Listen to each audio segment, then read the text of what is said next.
Bom, nós estamos iniciando a aula número 15 do curso Mudança Social no Piauí. E a temática de hoje é a defesa dos povos originários e quilombolas, o enfrentamento da cultura racista. E nós temos a grande satisfação de receber hoje uma pessoa que eu gosto muito, nos conhecemos há muito tempo, escrevemos juntos, trabalhamos juntos, ele foi editor de Tensões Mundiais, ele fez o mestrado comigo, o doutorado foi também comigo, né, Gustavo? É, eu conheci o Gustavo quando ele era menino rei, estava entrando na universidade.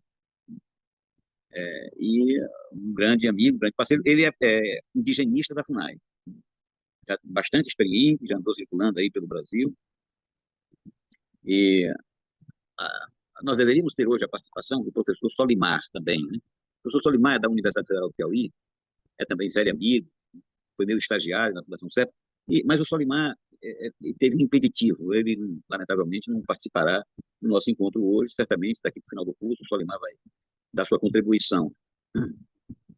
E eu gostaria de... Todos receberam a ementa, né? Eu gostaria de iniciar com uma pergunta reflexiva antes da intervenção do Gustavo.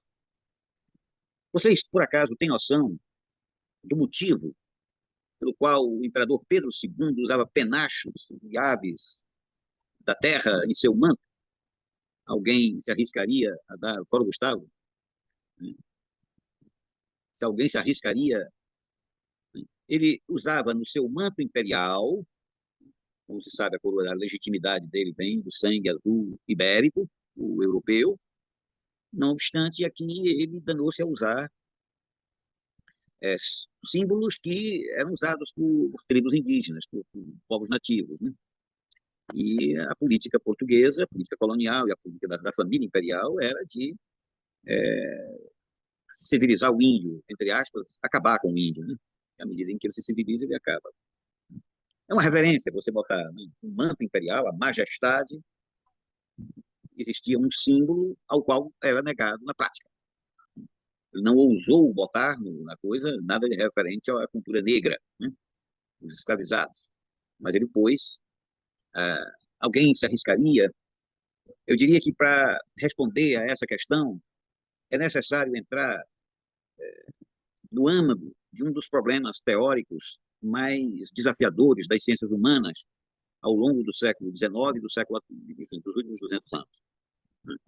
É o discernimento em torno da nação, da comunidade moderna que legitima o Estado. O Estado contemporâneo só tem um legitimador. É uma entidade chamada nação. E essa comunidade nacional é uma comunidade abstrata. Abstrata no sentido de que é difícil designá-la, ninguém consegue. Há muitos livros, muitas bibliotecas escritas em torno disso. E o que nós sabemos é algumas formulações inequívocas, mas ela persiste misteriosa. O seu poder é tão forte, é tão assim avassalador, que na ocasião de formar uma entidade representativa da opinião mundial, optou-se por esse nome, nação, nation, nação. Formou-se a Organização das Nações Unidas, a ONU, não foi dos Estados Unidos, foi das nações.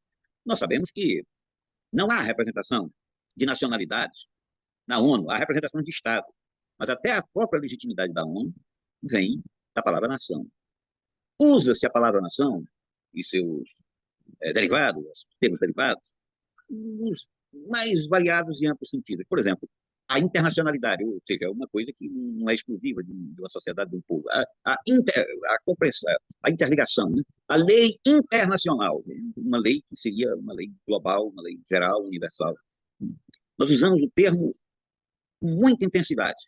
Porém, esse termo é um termo, a rigor, um pouco misterioso, persiste misterioso. Eu cogito de que o imperador Dom Pedro II use a simbologia indígena, o seu manto europeu, para remeter a um passado muito longínquo, a um passado distante, porque a legitimidade da nação, e aqui vai a primeira característica, ela nasce de tempos imemoriais. Outra característica da nação é que ele é a entidade de maior apelo afetivo imaginável. Se o Estado ou o governo pede para você matar ou morrer em nome dele, ninguém se mete. Mas se a nação pede, aí milhões se jogam na fogueira. Assim foi nas duas últimas guerras mundiais. A legitimidade, a santificação está no apelo nacional. Quem segura essa bandeira carrega emocionalmente a sociedade. Essa é a razão pela qual a extrema-direita sempre gostou da nação. Mas a esquerda também gostou da nação, gosta da nação. Ninguém que dispute politicamente pode abrir mão, né, da bandeira nacional. Ninguém que discute politicamente pode abrir mão. Não é de hoje, vem de longe. Eu comecei com Dom Pedro II, mas Dom Pedro II, que detinha um governo que dizimava indígenas, precisava de memória longínqua, precisava de ancestralidade, e por essa razão chegou a desfilar em cortes europeias usando simbologia indígena. Agora, um dos grandes temas do Brasil hoje é a preservação, a consagração de direitos dos povos originários. Isso está previsto na Constituição. É uma questão absolutamente explosiva, havendo a direita considerando que deveria ter matado todo mundo, matado todos os povos, limpado logo o terreno para o desenvolvimento, outros achando que devem ser civilizados, não se trata de eliminar fisicamente, mas de preservar fisicamente. E, enfim, o debate está posto. Há um outro termo também que se relaciona a uma outra dificuldade teórica relacionada com a aula de hoje. Eu passo a abordar. O Gustavo estudou bastante a teoria da nacionalidade e, como eu já falei, ele foi editor da principal revista, das principais revistas do mundo, em torno dessa questão. É uma revista que nós organizamos há 20 anos atrás, né? Eu editei essa revista por um bocado de tempo, ela tem uma cotação elevadíssima na qualificação da CAPES, né? Ela tem nível internacional, se bem que internacional não é nível, né? Internacional é um âmbito, né? Uma esfera, né? Não é exatamente nível. Se a gente diz que é nível, a gente está inferiorizando o nacional. Então, o nacional é um âmbito, assim como o internacional também. E Gustavo vai se ater a isso, mas antes eu queria ainda, Gustavo, mencionar também de passagem um outro termo explosivo no debate político e absolutamente carente de conceituação rigorosa. É o chamado identitarismo. Essa expressão, a meu ver, é uma expressão sem fundamento científico, é uma expressão oportunista, inventada pela direita, pela extrema-direita, na luta pela preservação do legado colonial.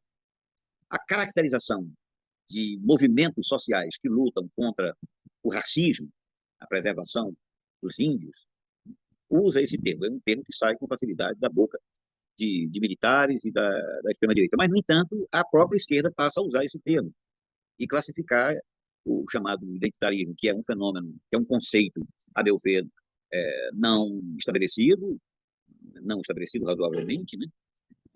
De uso corrente, mas difícil, enfim, ainda não descrito sociologicamente. A extrema-direita usa e a extrema-esquerda passa a usar também, considerando que o chamado identitarismo seria a razão do fracasso ou da perda de espaço da esquerda para a ofensiva de direita.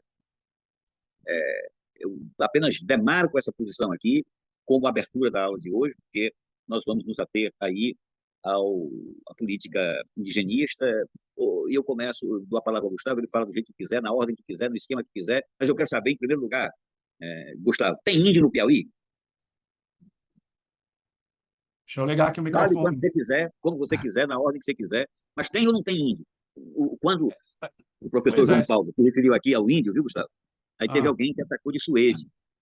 Suede é um primo meu, coronel da aeronáutica, que participou do Observatório das Nacionalidades, éramos muito amigos, né?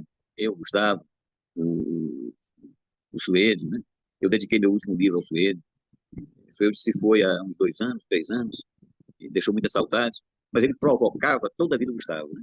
Gustavo dizendo que o Gustavo inventava índio, porque não tinha mais índio, os índios tinham se acabado. Vamos lá, Gustavo. Tá. Mas Primeiro, ainda me desculpe, eu errei brutalmente eu deveria ter iniciado a aula de hoje, agora que eu me lembrei de Suede, né? Rendendo homenagem a um grande artista brasileiro, um nacionalista de primeira grandeza, né? Que foi esse pianista maravilhoso, né? Arthur Moreira Lima. É isso. Rendida a homenagem, Gustavo, por favor. é isso, Manuel. É muito boa lembrança. Eu queria agradecer pelo convite. Para mim é uma satisfação muito grande estar aqui com todos vocês, participando desse debate fundamental para discutir grandes temas relativos ao Brasil. Eu não, Manuel me deu toda a liberdade para a gente abordar essa temática, então eu não preparei nada. A gente vai ter um bate-papo aqui muito, muito livre, muito aberto. E, Manuel, eu queria começar respondendo sua provocação. Nós temos no Piauí mais de 7 mil indígenas, viu? São 4 ou 5 etnias principais. Temos Tabajara, mas na região do Piripiri, tem Tabajara Tapu, Lagoa de São Francisco, tem a Croagamela, que é a etnia mais numerosa do Piauí, que a gente tem aí em Currais, Bom Jesus, Baixa Grande do Ribeiro, ali no sul do Piauí. Tem Gueguê, o povo Gueguê é muito presente ali na região de Uruçuí, e tem os Cariri de Queimada Nova, né, ali no Piauí, Serra Grande, Vão do Vico.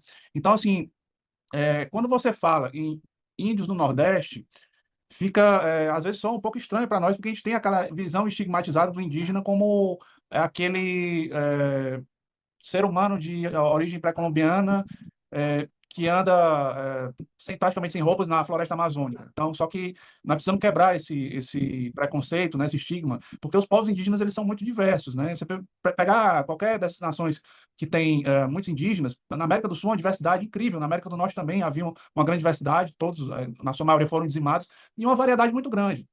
E aqui, no nosso caso brasileiro, como a nossa colonização ela se deu muito mais da região litorânea do Nordeste brasileiro, com a expansão da criação de gado, os próprios indígenas, na época do descobrimento, tinham características distintas dos indígenas que a gente conhece hoje na Amazônia, e eles foram dizimados antes desses que estão hoje na Amazônia, porque a floresta se manteve como uma espécie de barreira natural para que eles permanecessem como eles estão até hoje. E essa visão estigmatizada tem muito a ver com o que a literatura nacional, o Manuel falou muito aí sobre a nação, né, Manuel? E a gente parte daquele pressuposto da nação. Ela é sempre um discurso que está em construção.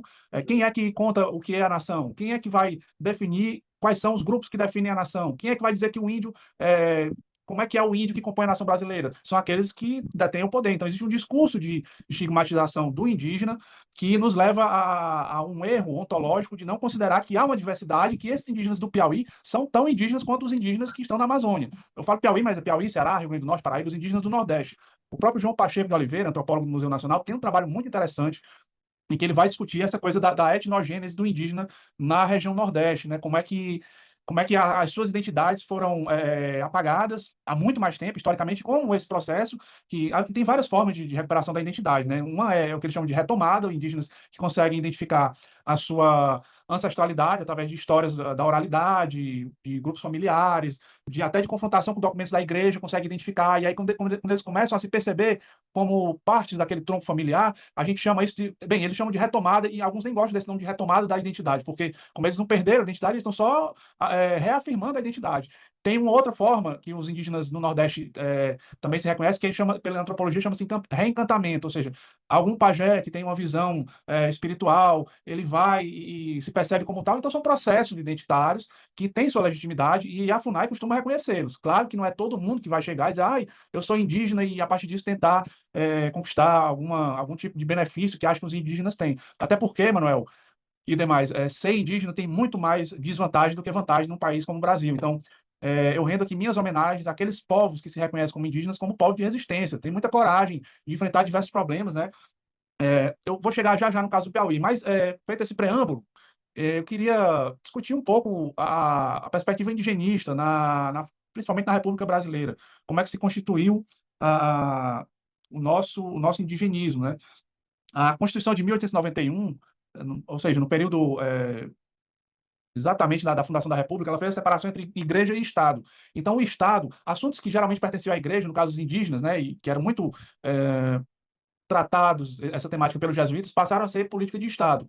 Na época consolidação do golpe militar que consolidou a República Velha, eram, eram grupos de militares que eram conhecidos como científicos, né, que eram militares positivistas, que tinham aí figuras destacadas, como o próprio Marechal Deodoro da Fonseca, Floriano Peixoto, o Benjamin Constant, que não era o Benjamin Constant positivista, mas era o intelectual brasileiro positivista, que dava aula na Praia Vermelha, e o Marechal Rondon, né, que na época era general, Cândido Rondon, que depois se tornou marechal, que tinham essa visão positivista da sociedade, que a sociedade passaria por etapas de desenvolvimento. E aí, portanto, a questão indígena passou a ser tratada dessa maneira. Eu não sei quanto tempo eu tenho, Manuel, mas eu vou dar grandes saltos aqui. Não estou te ouvindo. Olha, você fica à vontade. Nós temos no máximo 2 horas, né? Aqui Ah, as sessões vão entre 1 hora e meia e 2 horas, né? Dependendo do debate, aí a gente vai tocando, viu? então tá. Também não vou me ater a muitos detalhes para não ficar cansativo, mas é, então o indígena passava dessa condição de havia na época dos bandeirantes, né? E aí tem uma série de bandeirantes que nessa expansão colonial brasileira para os sertões havia muitos massacres e alguns desses massacres, um dos massacres mais violentos ocorreu com o Xocleng, né? Que é uma etnia indígena do Paraná. Causou uma comoção muito grande na sociedade e nas autoridades naquela época, no final do século passado, início do século, aliás, final do século retrasado, início do século passado, o que motivou ao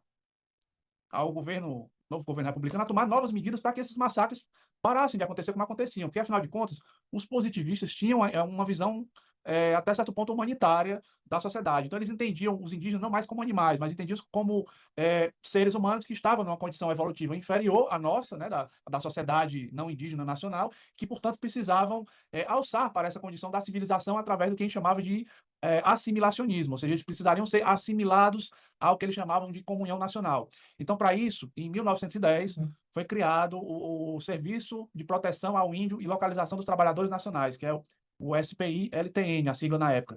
Então, a que se destinava? Esse é o antecessor do que é a FUNAI. Ela era comandado pelo Marechal Rondon, que era o militar responsável pela expansão das linhas telegráficas rumo ao oeste, pegando ali oeste de São Paulo, Mato Grosso e até Rondônia. As linhas telegráficas eram a internet daquela época, né? Então tinha uma importância fundamental de integrar o território brasileiro. Então Rondon, ele era o responsável por essas implantações. Tanto é que ele é conhecido como o patrono das comunicações do Exército.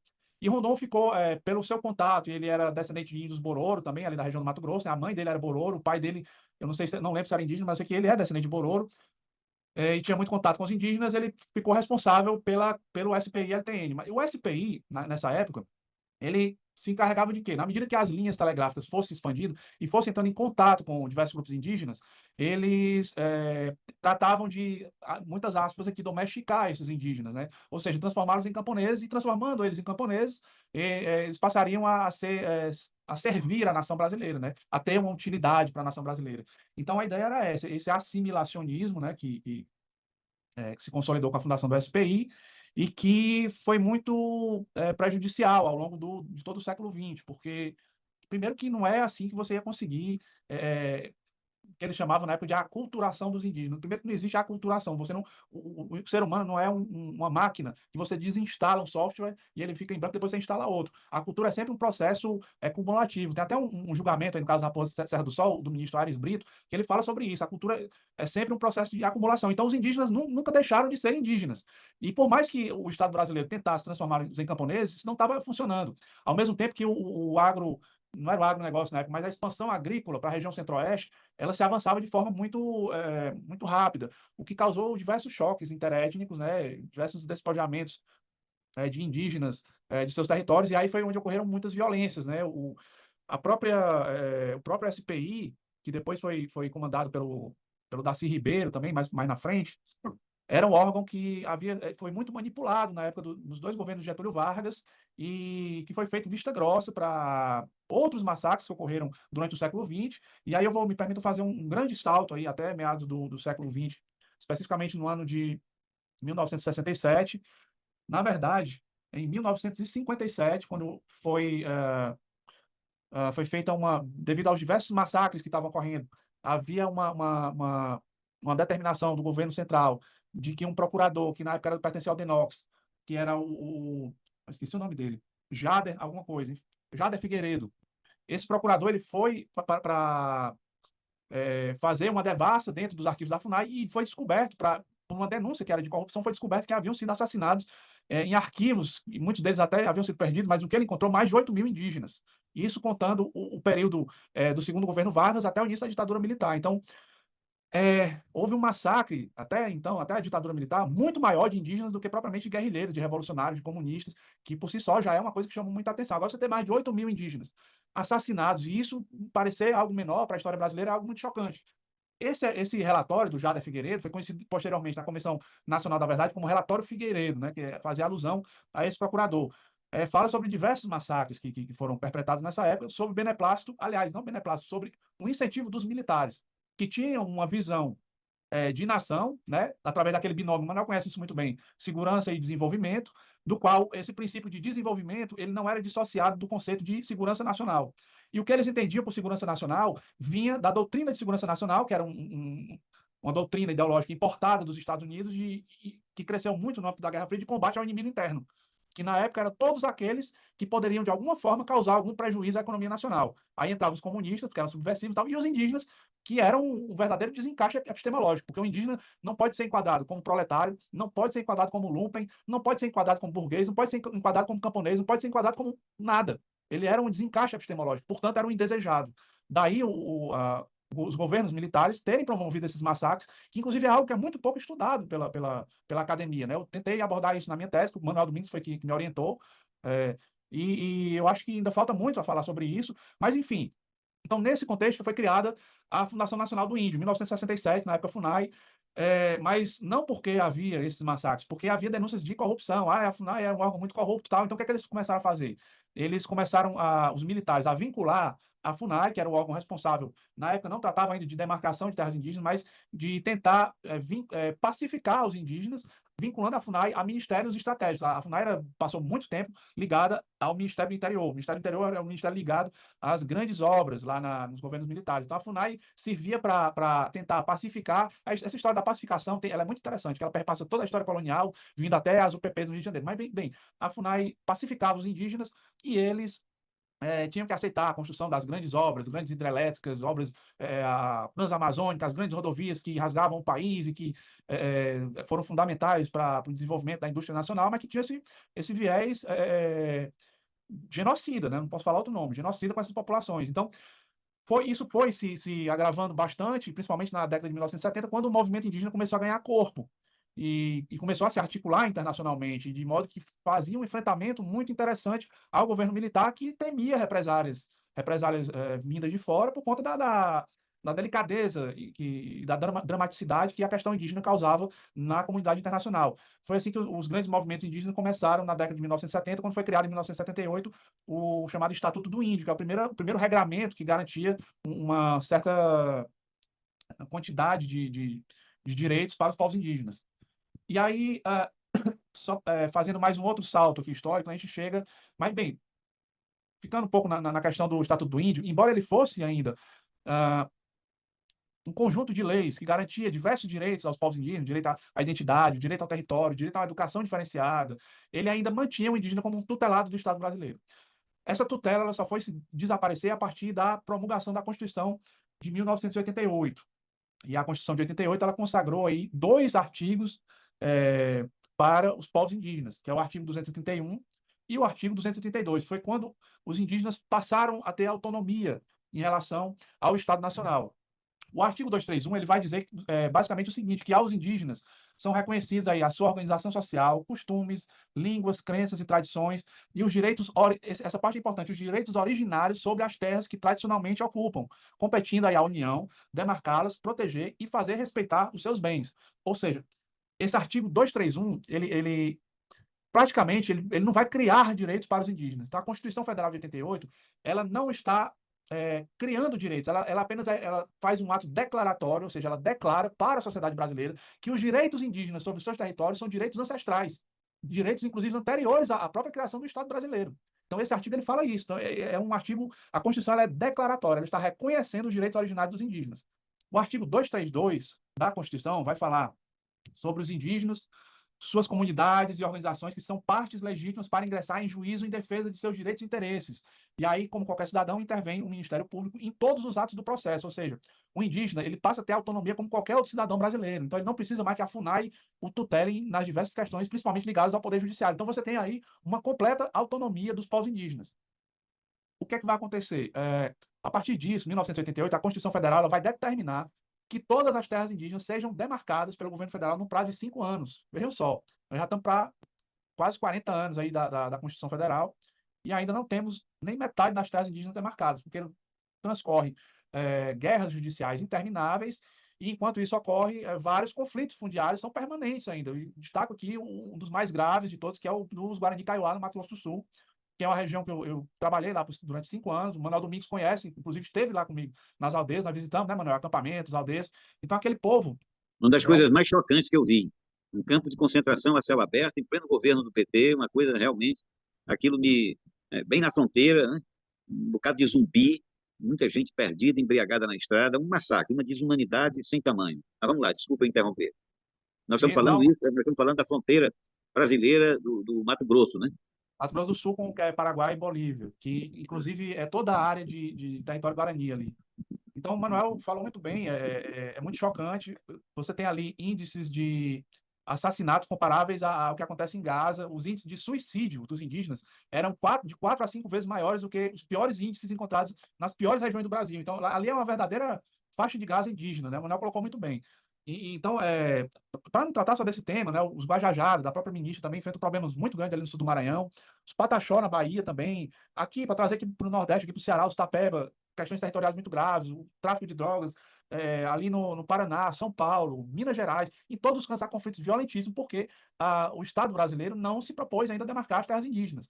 E aí você entra num choque perverso, principalmente com o agronegócio, que tem bancadas muito fortes, e que barram esse processo. Então, assim, o processo de demarcação, assim, me atendo um pouco, o processo de demarcação de uma terra indígena, ele é um processo administrativo que ele é iniciado na FUNAI, na Fundação Nacional dos Povos Indígenas, mas que ele é interministerial, ele passa por diversos ministérios, e é um processo que existe, tem um rito administrativo, é contratado, é composto um GT, um grupo de trabalho coordenado por um antropólogo, que faz estudos prévios, que faz uma série de levantamentos topográficos, geográficos, historiográficos, antropológicos, visita arquivos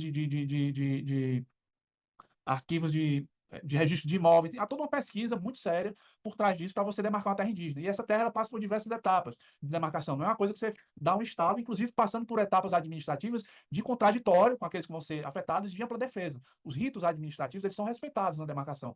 Acontece que a política, né, através do Congresso Nacional, ela tem atuado de forma muito firme contra essas demarcações. Né? Então você tem aí, para ser bem sucinto, bem resumido, né, a questão do marco temporal, que está em discussão hoje, que é uma verdadeira afronta ao artigo 231 da Constituição Federal, que vai afirmar que o indígena só poderia ter o seu território demarcado se, por acaso, ele tivesse presente naquele território até a promulgação da Constituição de 88.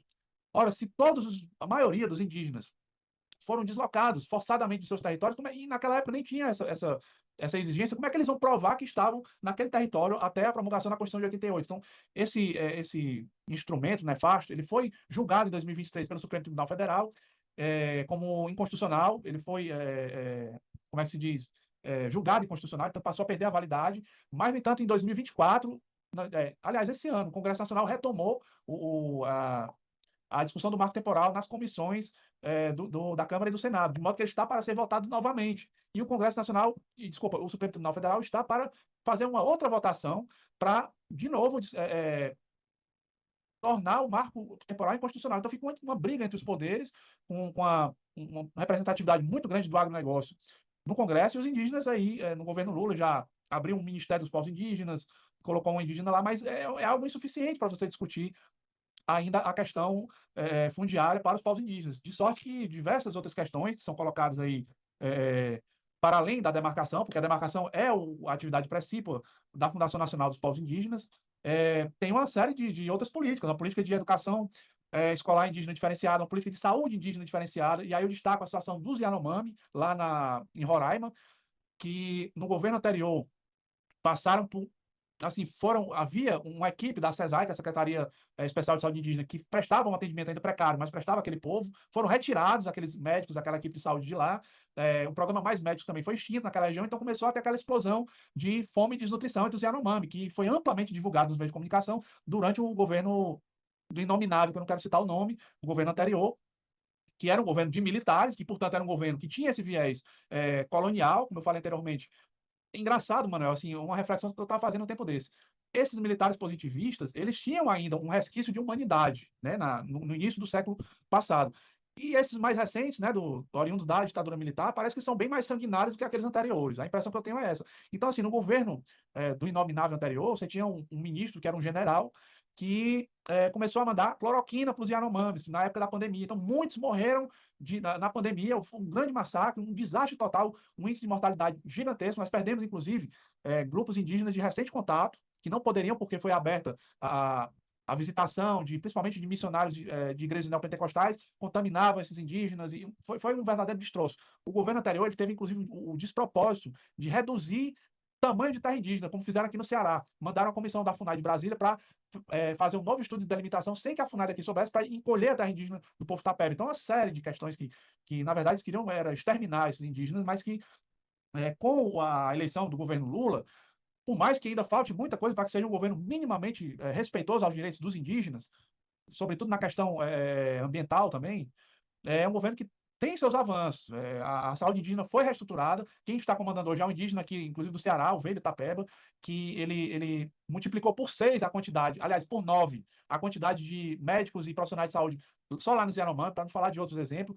E aí, o que aconteceu? Nessa ampliação das equipes de saúde indígena lá no Yanomami, houve uma grande quantidade de casos que vieram à tona, de modo que os índices de desnutrição, de doenças e de mortes aumentaram no governo Lula. Mas não é que aumentaram porque o governo Lula tratou com mais desdém, não. Aumentaram porque apareceram esses casos, porque tinha gente lá para registrar.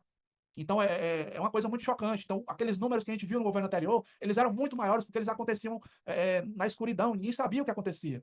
Então, o Brasil promoveu recentemente um verdadeiro massacre contra os seus povos indígenas. Então, permanecem essas questões, mas elas estão sendo combatidas. O problema é que nós temos um Congresso que contingencia orçamento, contingencia recursos, ações, em prol de outras atividades que não a preservação dos nossos povos originários. Muitas pessoas podem pensar que essa questão indígena é uma questão menor, porque, mas são tão poucos e tal, mais de 1 milhão, né, assim, no país. Mas ela tem uma importância muito grande, porque ela vai Se me revelar... permite aí, Gustavo, Pois não, Manuel. é, você entrou agora na resposta a um questionamento feito pelo professor César Fortes, um economista, grande amigo nosso, que participa aqui sempre Hoje, lamentavelmente, não está, mas seguramente amanhã de manhã ele vai estar acompanhando. O César Fortes salientou a inexpressividade numérica ou social da presença indígena. Você disse que são 7 mil. A população do Piauí é 3 milhões, em torno de 3 milhões e 400 mil. Né? Falando aqui, me colocando na posição do César. Por que se preocupar com 7 mil se nós temos 3 milhões e 400 mil pessoas? Porque, primeiro de tudo, isso revela o tipo de sociedade que nós queremos construir. Então, nós não podemos... É inconcebível a gente imaginar que a gente vive numa sociedade, num Estado, que não respeita as suas minorias. Não é porque seja um grupo numérico reduzido que ele tenha menos importância, não. Os indígenas, muito embora sejam uma porção minoritária da sociedade brasileira, são os que detêm os territórios com a melhor preservação ambiental do país. O passivo ambiental das terras indígenas ele é muito mais desenvolvido do que das próprias áreas de preservação ambiental vigiadas pelo IBAMA, administradas pelo IBAMA, porque são povos que precisam da natureza intocada. Isso tem a ministra Marina Silva falou uma vez sobre a importância da floresta amazônica em pé para, inclusive, o agronegócio, a questão das chuvas, dos rios voadores. Então, as terras indígenas têm um papel fundamental nesse sentido, elas se sobrepõem a essa questão ambiental. Eu estou falando só no aspecto ambiental, mas no aspecto da diversidade étnica, cultural, da riqueza de conhecimento que os indígenas também têm. Ou vocês acham as grandes migrações do Nordeste brasileiro para o sul do país na época das secas? Eu fico pensando, se havia tanta gente assim migrando do Nordeste para lá, é porque havia muita gente na região do semiárido, não é isso? Mas para estar na região do semiárido, precisariam de haver saberes que fixassem o homem do campo no semiárido. Esses saberes, muitos deles, vêm de saberes indígenas, que viviam sempre em convivência no semiárido. Por que essas tecnologias de convivência do semiárido, que tem muitas delas a origem nos povos indígenas, por que isso não é desenvolvido, aproveitado pelo conhecimento da ciência e tecnologia brasileira, para a convivência pacífica do ser humano com o semiárido. O indígena, Manuel, a gente costuma falar que aquele médico baiano que foi radicado no Ceará, que criou a cajuína, é o Rodolfo Teófilo, Teófilo. Rodolfo Teófilo. Rodolfo Teófilo, né? Então, a gente tem documentos aqui históricos e antropológicos de indígenas aqui do Piauí, que eles mastigavam o bagaço do caju e davam um jeito de daquilo ali fermentar e virava o que era hoje a cajuína. O Rodolfo Teófilo, quem garante que ele não sabia desse conhecimento, aperfeiçoou e falou que ele que inventou a cajuína. A cajuína, os próprios, eu conversei com o povo acroagambela lá, e Guajajara também, lá quando eu estive em Teresina, e eles falavam isso, olha, a minha bisavó fazia esse processo de mastigar o caju e fermentar, e aquilo ali a gente não conhecia como cajuína, porque era outro nome. Mas, enfim, eu estou dando um exemplo, mas outras tecnologias de convivência com o semiárido, de desenvolvimento até de tecnologias alimentares mesmo, de extração, de caça, de pesca, tudo isso é uma riqueza cultural muito grande. E que o fato de ser um grupo minoritário, isso não diminui a sua importância para um país que se pretende ser um país culturalmente diverso e ter destacado no âmbito mundial a sua riqueza, que é essa riqueza multicultural, que deveria ser um motivo de orgulho para um país como o nosso, porque ela acena para a humanidade que é possível conviver com as diferenças. Então, para mim, não é porque o indígena, ou quilombola, ou ribeirinho, ou as comunidades tradicionais de terreiro, as quebradeiras de coco, porque eles são grupos minoritários, que eles não têm a sua importância, não. Muito pelo contrário, eles têm uma grande importância do ponto de vista cultural. Oi. Ô, Gustavo, me permita lhe interromper, eu sou Benedito Lima, Bené, me aliando a você e ajudando a responder o questionamento que o Manuel Domingos fez. Você falou que tem uma grande experiência no Mato Grosso do Sul. E eu, no começo da década de 2000, eu fiscalizei muito as usinas de álcool lá do Mato Grosso do Sul. E em todas elas nós encontramos centenas de índios em condições piores do que os trabalhadores brasileiros. Então, independente do número, a gente tinha que estar presente. Haja vista que toda a cultura daqueles indígenas eram diferentes do homem branco, entre aspas. Então, eles não se amoldavam àquelas condições dos trabalhadores brasileiros e, principalmente, que para eles eram disponibilizadas condições muito piores, a ponto do Ministério Público do Trabalho ter entrado neste processo e feito, através de termos de ajuste de conduta, procedimento de ordenamento dessa relação do setor agroindustrial com os indígenas. Então, independente do número, os indígenas têm que ter um olhar mais apurado e mais protetivo do Estado brasileiro. Bené, é isso que você falou, isso que você relatou, até hoje é desse jeito. Eu pessoalmente, participei de produzir documentos, a equipe que trabalhou comigo acionou o Ministério Público do Trabalho, já conseguimos resgatar diversos indígenas do Guarani Kaiowá de condições análogas à escravidão, as plantações de laranja no Paraná também tem muito isso. A própria reserva de Dourados, que o Manuel citou aqui, que ele visitou, ela foi criada no governo Vargas, né, em 1946, se eu não me engano, como uma reserva indígena para que eles fossem colocados lá, né, como uma espécie de campo de concentração, para que eles se transformassem em mão de obra para os grandes empreendimentos do agronegócio que estavam se instalando lá. E até hoje você vê lá os caminhões, os ônibus das usinas, passam por dentro da aldeia para pegar os indígenas para levar para trabalhar ou no corte da cana ou alguma outra atividade em condições terríveis. Então é isso, a gente não tratar essas pessoas como sub-humanos, né? Então, você foi a isso, é perfeito. Então, eu acho que o Estado brasileiro, quando ele passa a permitir esse tipo de situação, eu tenho muita dificuldade de dizer que nós vivemos numa democracia, sabe? Nós não vivemos numa democracia, nem do ponto de vista formal. Avalie do ponto de vista material. Nós estamos longe de vivenciar a democracia. A democracia não existe com esmagamento de minorias, né? Pelo respeito e pela exaltação dessas minorias, né? E que, enfim, era isso. Eu vou finalizar por aqui, porque sim, eu queria só fazer também um pequeno relato. Eu estive aí passei o mês passado fazendo um levantamento das áreas indígenas no sul do Piauí e a nossa equipe registrou aí uma situação horrível de avanço da soja, da cana, do agronegócio. Está virando, o sul do Piauí está virando o que o Mato Grosso do Sul está virando.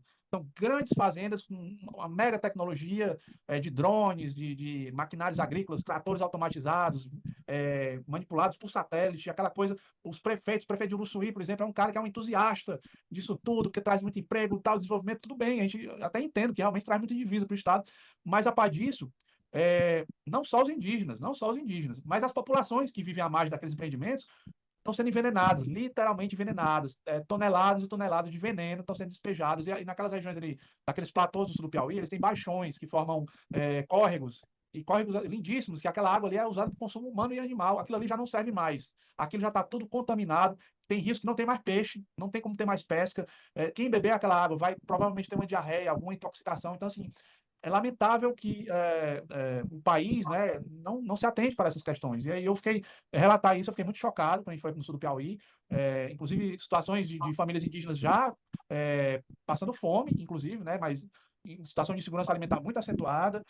E é isso. Então, eu queria finalizar por aqui, fazendo esse protesto, esse relato, dizer que essa apresentação ela não tem o objetivo nem de esclarecer e nem de explicar nada, é muito mais uma provocação para que vocês façam por si só essa reflexão sobre qual é o país que nós queremos a partir dessa perspectiva da questão indígena, né? Então, muito obrigado aí, Manuel, pelo espaço. Não, Tá. Gustavo, nós temos perguntas a você. Não, pergunta, a gente faz o Mas, debate. A minha apresentação aqui finalizou agora, né? Não. mas antes de falar e de colocar as questões, eu quero lembrar a você o seguinte: diversos agrônomos estão presentes aqui nessa sala e já abordaram a devastação ambiental com essa onda da monocultura. Isso foi objeto de debate já anteriormente.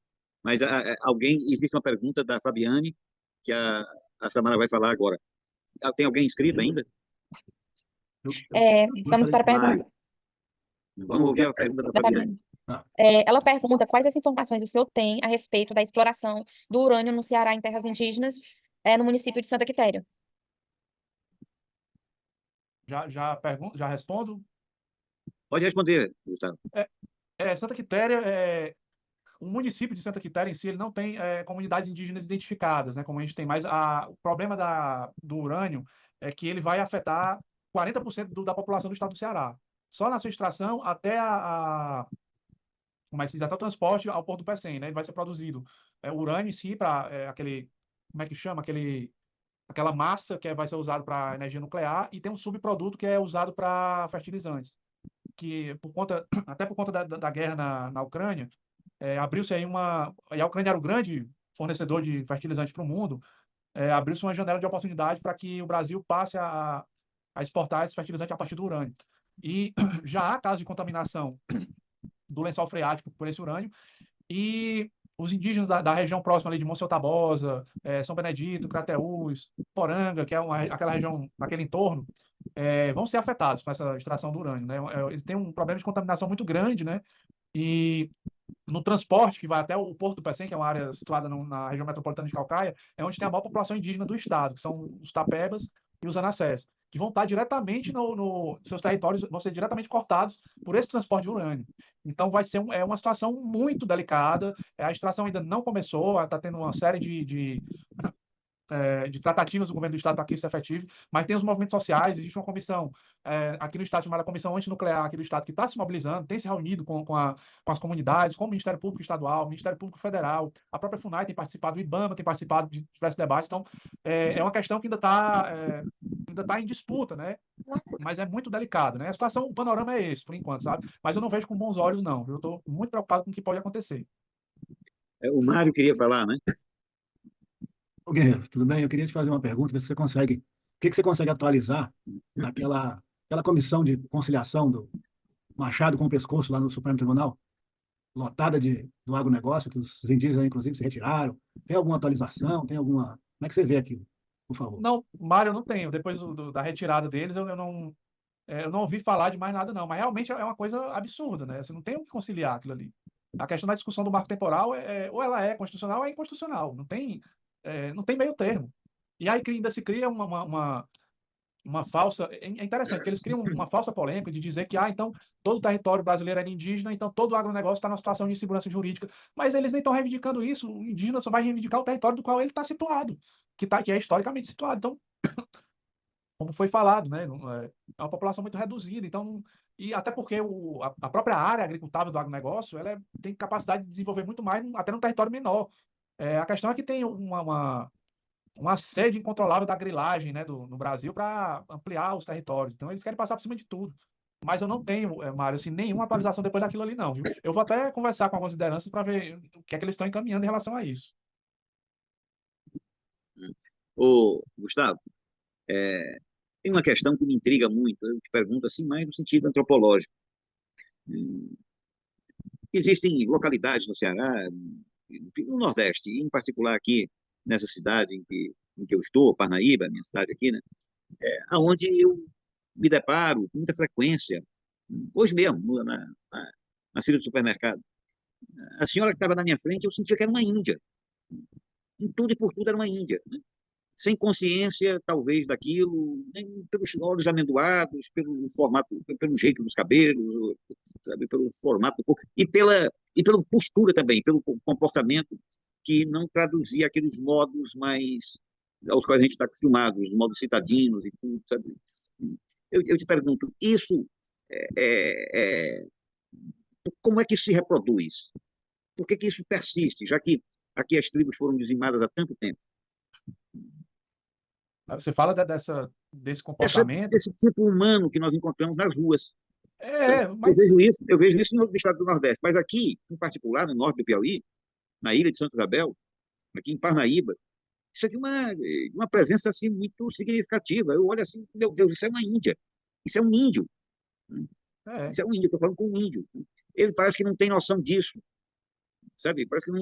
E às vezes as pessoas não veem muito assim. O maior líder político do Piauí tem o apelido de índio, por causa do cabelo. E ele realmente lembra alguma coisa, o Wellington Dias, né, ministro. Né?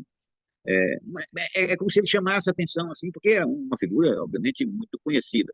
Mas a gente encontra isso assim no cotidiano, de forma muito intensa. Eu te pergunto, esse pessoal tem alguma. Como é que isso resiste? E eles têm alguma noção?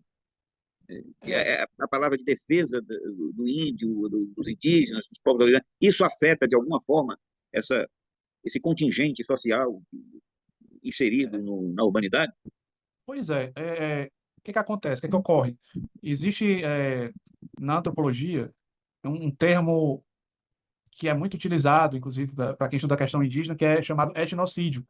O etnocídio é quando você aniquila vamos dizer assim, uma cultura sem necessariamente matar o indivíduo. Então, o que ocorreu, isso no Nordeste foi muito mais eficaz do que com os outros povos, é que foram apagados, né? É um processo sistemático, né? O etnocídio é uma violação de direitos humanos que se desenrola, principalmente nesse período colonial, em que, quando você passa a dizimar um grupo étnico, né, eliminando a sua religiosidade, acho que o primeiro ponto sempre vem pela religiosidade. Daí porque é tão complicado a gente aceitar esses grupos neopentecostais frequentando aldeias indígenas. Porque quando você destrói a religiosidade, você destrói o vínculo que aquela cultura tem com algo que é sagrado e que faz eles serem quem eles são. E isso organiza toda a vida deles, né? Então você fala que tem um Deus branco que morreu na cruz, que aí coloca os valores do trabalho, então você desindianiza, né? Você causa. Então, esse processo histórico desse etnocídio continuado é que fez com que populações inteiras fossem assimiladas pela nossa sociedade que nem é ocidental, né? Nós nem somos considerados ocidentais, mas para essa sociedade não indígena, de modo que nós vemos aí, mas aqui no Ceará também, muitas pessoas com características indígenas, cabelo preto liso, aquela pele vibrante, escura, e os traços, e aquilo que você falou, mas que não tem a menor ideia. Então, assim, aí qual é a dificuldade? Você sabe que aquela pessoa tem uma ancestralidade indígena, mas eles não têm a quem recorrer, não têm histórias. Por isso que esses grupos étnicos do Nordeste, muitos deles nem têm essas características que você acabou de falar. O próprio coordenador da FUNAI, nosso aqui, o Tiago Anassé, que é um indígena do povo Anassé, ele tem um olho verde. Mas porque a avó dele foi estuprada, que era indígena, foi estuprada por um alemão. Aí ele falou, olha, minha família é fruto de um estupro, mas eu não quero deixar de ser indígena por conta disso. E aí ele conseguiu. Ele e outros anassés conseguiram recuperar esse fio histórico que leva a essa ancestralidade. Quando esse fio histórico que leva à ancestralidade ele é rompido, então você pode ter todas as características pré-colombianas que vão lhe caracterizar como tal, mas você não consegue se situar dentro da história, dentro da cultura, dentro do território. Ser indígena é muito mais do que características fenótipas, é uma condição cultural.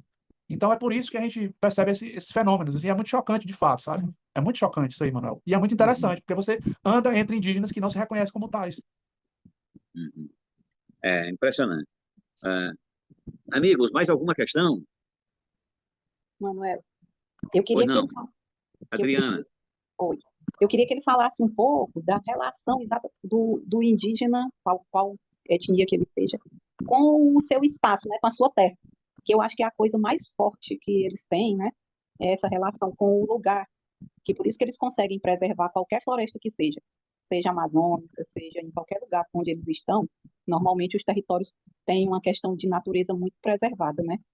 Por causa eu não sou conhecedora das questões indígenas, mas sou muito grata a esse povo por a gente ainda ter alguns espaços, a esse povo não, a esses povos, né, que são vários, preservados de floresta, de meio ambiente aí por esse Brasilzão afora.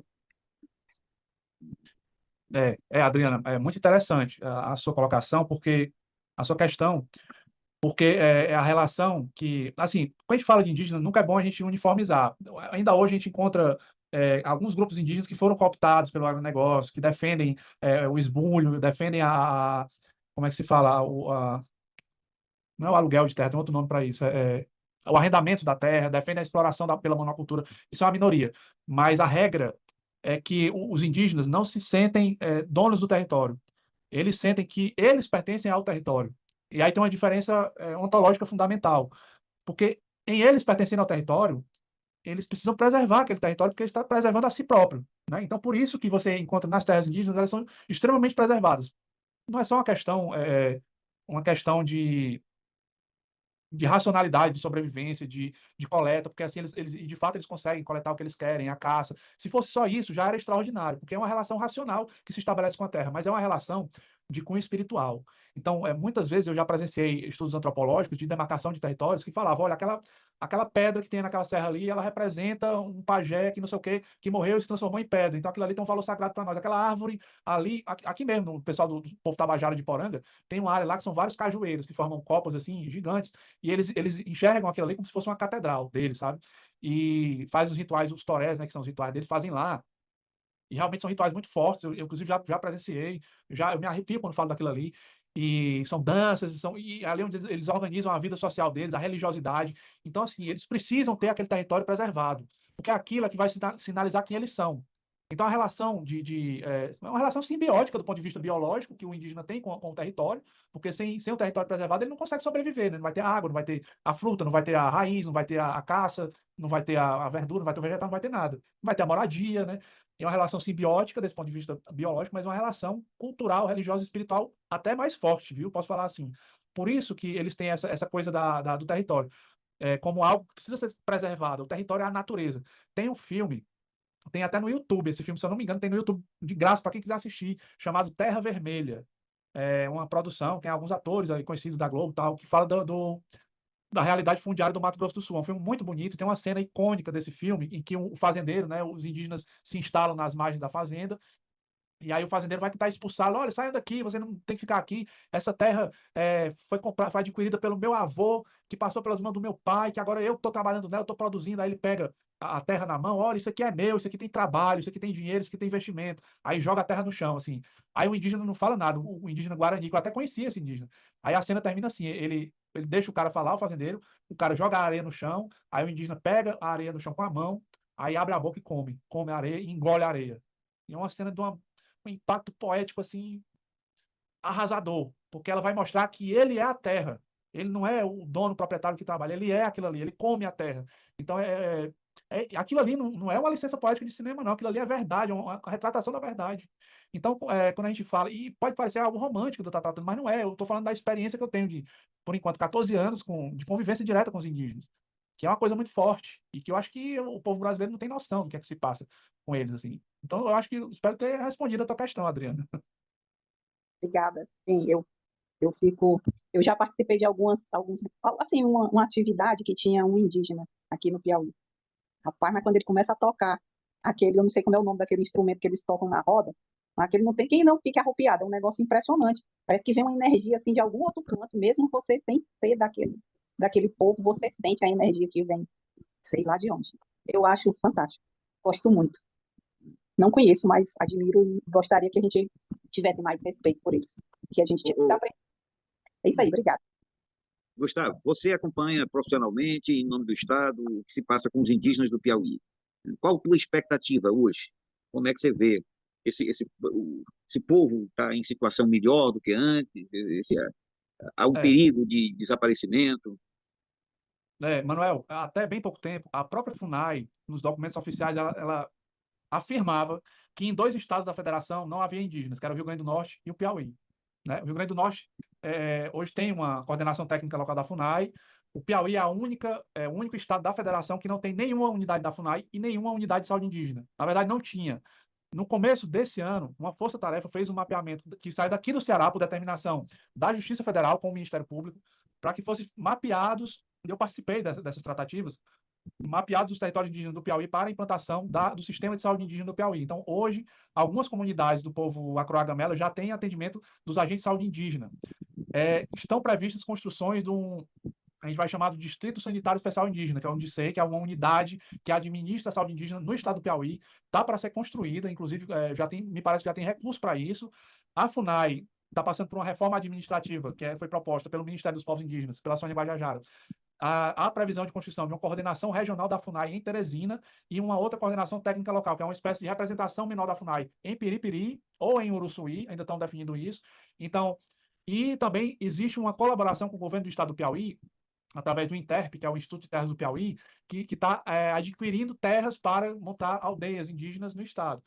O INTERP é um trabalho muito interessante, né? Eles pegam terras evolutas e fazem aquela demarcação e criam ali uma reserva indígena. Não é a melhor forma de você demarcar uma terra indígena, mas é alguma forma. Inclusive, é uma reivindicação de próprio cacique Henrique, lá de Piripiri, tem essa reivindicação e conseguiu que fosse atendida. Então, existe uma colaboração do governo do estado, já tem iniciativas em curso do governo federal pela saúde indígena e pela própria FUNAI. E me parece que a população indígena está começando a se reconhecer mais. Então, essa população ela aumentou do último censo para esse censo agora do IBGE. Né? Havia menos de 4 mil, hoje já tem mais de 7 mil indígenas. Então, eu acho que a situação ela é promissora no sentido que ela está avançando, né? Na conquista dos direitos, muito pela organização do próprio movimento indígena do Piauí, que está recebendo apoio de entidades regionais do movimento indígena, como a POIME, que é a Articulação dos Povos Indígenas do Nordeste e Norte de Minas Gerais, que está dando apoio ao movimento indígena no Piauí, que está se organizando. Então, assim, eu vejo com bons olhos. A situação ela está caminhando para um avanço. Agora, os problemas também estão se acumulando na medida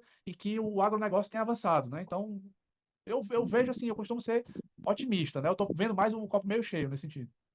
Gustavo, você encontrou nas comunidades indígenas do Piauí alguma delas bem consolidada, ou bem situada,